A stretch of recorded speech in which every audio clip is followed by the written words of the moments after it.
On en apprend un peu plus sur l'ordre. Donc ceci n'était pas un mirage, Sakamoto a vraiment maigri. Ne me demandez pas pourquoi, il n'y a juste pas de logique, c'est juste un manga décalé, c'est tout. Donc du coup, sur cet épisode, on voit la fin de la confrontation entre les protagonistes et les individus qui sont venus les confronter. Les assassins qui sont venus éliminer Sakamoto. Bon, comme on se doutait, ça s'est bien fini en vrai de vrai. On voit bien qu'ils vont se rallier de leur camp, ça sentait de façon que c'était une introduction de futurs alliés. Parce que comme le précédent, ils n'avaient pas de réelle raison de tuer Sakamoto.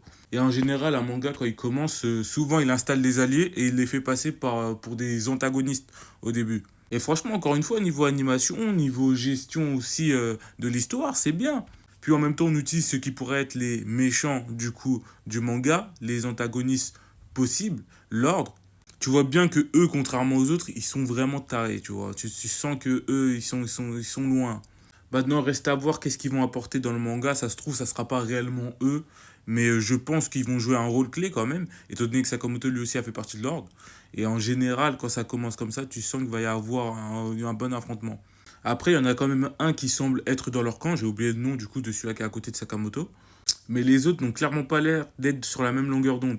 Donc à voir, étant donné que j'ai pas vu le manga papier, franchement, je peux que avoir des surprises. Et je pense que l'histoire qui va suivre va être vraiment pas mal, parce que là, on va rentrer petit à petit dans le concret, dans le vif du sujet.